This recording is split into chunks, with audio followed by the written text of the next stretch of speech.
Radhe Radhe everyone. સવારમાં તૈયાર થઈને અમે જતા હતા ક્યાં? તો ગયા વિડીયોમાં કીધું હતું કે મૂવીની ટિકિટ લેવા જઈએ છીએ, તો ઓફકોર્સ આજે મૂવી જોવા જતા હતા।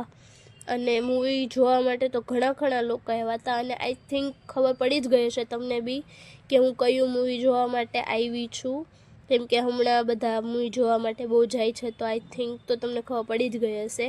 ના પડી હોય તો હવે ખબર પડી પણ જશે, કેમ કે શોનો ટાઈમ થઈ ગયો હતો અને અમે બધા બેસી પણ ગયા હતા। અને ઓફકોર્સ મૂવી સ્ટાર્ટિંગ તો થઈ ગયું હતું, બટ હવે તમને પાક્કું ખબર પડી ગઈ હશે કે અમે કયું મૂવી જોવા આવ્યા હતા। અમે જોવા આવ્યા હતા લાલો મૂવી। એટલું મસ્ત છે, આખું ભક્તિ ઉપર છે, કૃષ્ણ ભગવાન ઉપર। જો તમને કૃષ્ણ ભગવાન ઉપર વધારે શ્રદ્ધા હોય ને, તો તમે એકવાર તો આ મૂવી જરૂર જોજો। અને ઇન્ટરવલ પડ્યા પછી પોપકોર્ન લઈ આવ્યા હતા, અને પોપકોર્ન ખાતા મૂવી સ્ટાર્ટ થઈ ગયું હતું પાછું। અને કૃષ્ણ ભગવાનને એના ભક્ત, મતલબ જ્યારે ભક્ત મુશ્કેલીમાં પડે ત્યારે ભગવાન આવે જ છે। અને લાસ્ટમાં આયરું આ સોંગ આવતું હતું, પણ બધા નીકળી ગયા હતા। અને અમે ગયા હતા બર્ગર કિંગમાં બર્ગર લેવા માટે, અને હું તો ઘરે વી આવી હતી, મારા પપ્પા નહોતા આવ્યા મૂવી જોવા, એટલે બાય બાય, ખાઈ લો હવે।